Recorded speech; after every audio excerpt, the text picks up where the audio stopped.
EPS 95 की हुई जीत, commander Ashok Raut की हुई जीत, डॉक्टर दुआ का प्रयास का जीत हुआ। रात के 12 बजे देश के प्रधानमंत्री ईपीएस 95 के मांगों को पूरा किया। 2006 से पहले और 2006 के बाद जितने भी पेंशनधारी हैं उनको 7,500 प्लस डीए दिया जाएगा। ये फाइनेंस मिनिस्ट्री और मोदी जी का ऐलान हो गया। कमांडर अशोक राउत जी का प्रधानमंत्री के साथ मीटिंग में फिक्स हो गया।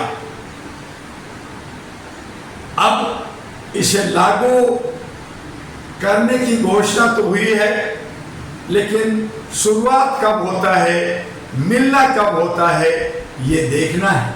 क्योंकि बहुत बार हमने देखा कि ये सरकार घोषणा कर देती है, योजना परियोजना बना देती है, हवा हवाई कर देती है, लेकिन फिर वो हवा निकल जाता है या वो अटक जाता है।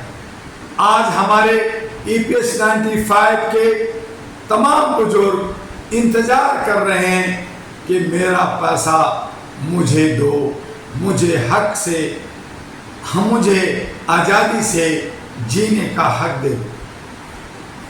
हम कोई भीख नहीं मांग रहे, हम कोई जो है आप पे कोई ऊपर से बर्डन, एक दबाव नहीं दे रहे। हमारा पैसा हमें समय पे मिल जाए ताकि हम अपने जीवन यापन को सही से गुजार सकें। इस पे मोदी जी ने संज्ञान लिया है। सबका प्रयास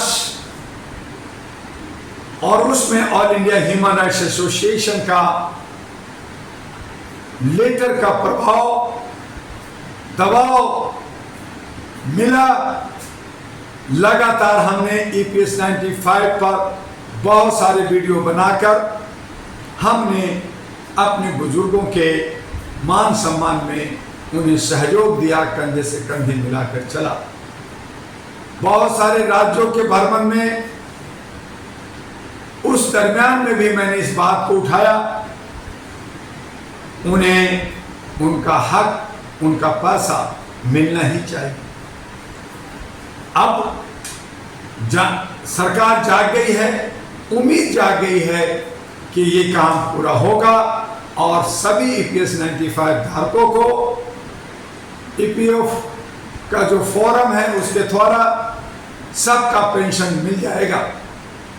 इसी आशा के साथ हम 2 कदम आगे बढ़ रहे हैं और हम चाहते हैं कि जो जम्मू कश्मीर, हरियाणा और फिर आ रहा है महाराष्ट्र और झारखंड का चुनाव, वहां पे उन लोगों को वोट ना दें जो दल बदलू हैं, जो मौका परस्त हैं, जो बड़े बड़े पार्टियों की इंतजार करते रहते हैं, मुझे उसका टिकट मिल जाए, उसके लिए घर द्वार अपना सब कुछ बेच कर करके नेता बनना चाहते हैं। और वो नेता इसलिए बनना चाहते हैं ताकि वो भ्रष्टाचार कर सकें, वो लूट सकें। उनमें कोई राष्ट्रभक्ति की जज्बा नहीं। उनमें अगर राष्ट्रभक्ति की जज्बा होता तो लोग अहरा नेशनल पार्टी की तरफ आते, अहरा नेशनल पार्टी से बात करते और शपथ भरते कि मैं जो वादा करूंगा उसे पूरा करूंगा, मैं जो वादा करूंगा उसे पूरा करूंगा, और नहीं करूंगा तो मेरी चल अचल संपत्ति जब्त होगी, मेरी सदस्यता खत्म होगी। इससे सभी को डर लगता है, क्योंकि सारे नेता जो बन रहे हैं वो सब खाओ पकाओ, लूट खसोट, डाकू के गैंग के सदस्य बनने के ललायत हैं। वो सही माने में समाज को, देश को कुछ नहीं देना चाहते। लेकिन फिर भी अहरा नेशनल पार्टी लगातार प्रयास कर रहा है कि मानवता को प्रतिष्ठापित करना है, इंसानियत और ह्यूमैनिटी के आधार पर देशभक्तों को आगे लाना है। कम खर्चों में, मिनिमम खर्चों में, एक वोट, एक नोट, एक चेहरा का एजेंडा लेकर और सही एजेंडा जो हमारे आर्थिक आज़ादी का, सामाजिक भागीदारी का, हिस्सेदारी का, हमारे हक अधिकार का, हमारे सभी स्थानीय राज्य स्तरीय समस्याओं का समाधान का, सिंगल विंडो सिस्टम, हमारे शिक्षा, स्वास्थ्य, सुरक्षा, महिलाओं का, उनकी भागीदारी का बात बिना किसी भेदभाव का, बिना किसी जात पात का अगर कोई उठाने वाला है तो वो डॉक्टर दुआ है, अहरा नेशनल पार्टी है, एएनपी। वहां पे वही लोगों के लिए दरवाजा खुला है, वही लोग इसमें आ सकते हैं, वही लोग यहाँ पे एस्टेब्लिश अपने को जमा सकते हैं जो लोग देशभक्त हैं, जो देश के लुटेरे हैं।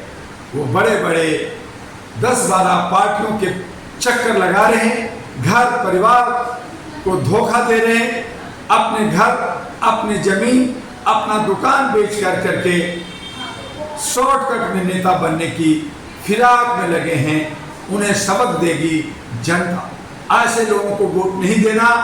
या तो आप अहरा नेशनल पार्टी को चुनिए, या तो फिर अपने स्थानीय सच्चे अच्छे साथी जो इंडिपेंडेंट खड़ा होता है और वो आपके लिए दिन रात काम करता है, उसे चुनिए। यही एक इन नेताओं को सबक सिखाने के लिए, इन नेताओं को पटकने के लिए, इन नेताओं को बाहर करने के लिए जरूरी है।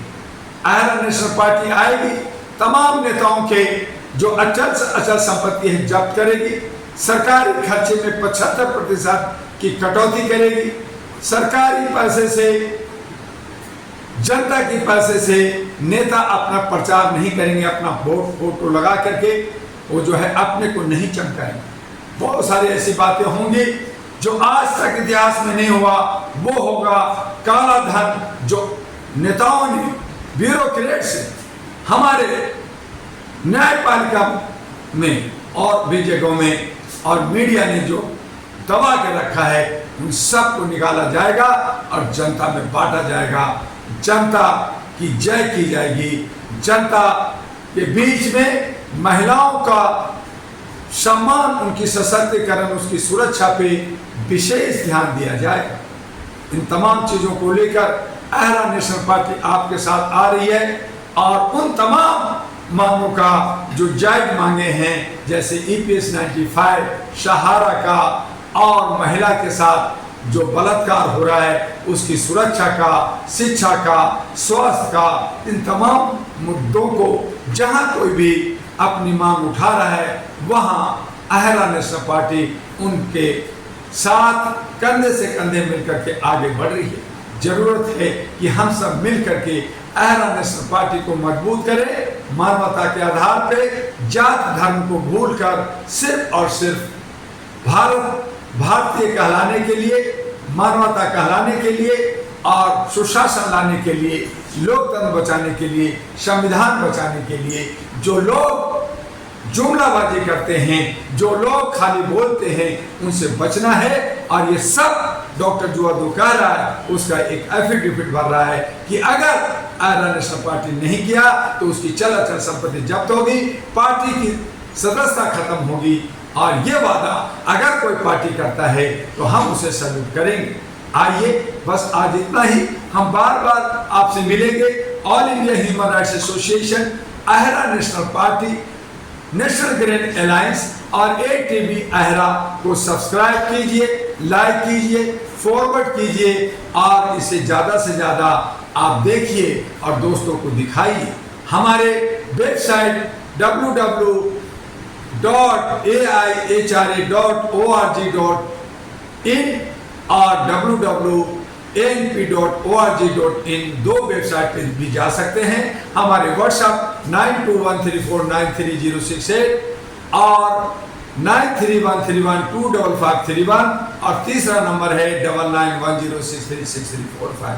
हमारे ईमेल है ahradua@gmail.com और दूसरा है ahradua@gmail.com। उस पे अपने विचारों को, अपने कमेंट्स को भेज सकते हैं। ATV एरा के को जब वॉच करते हैं, सब्सक्राइब करते हैं, वहां भी आप कमेंट डाल सकते हैं और इस तरह से हम भारत को मजबूत, सशक्तिकरण और सच्चे मन से इसके लिए सेवा करते हुए सुशासन लाएंगे, अमन शांति लाएंगे।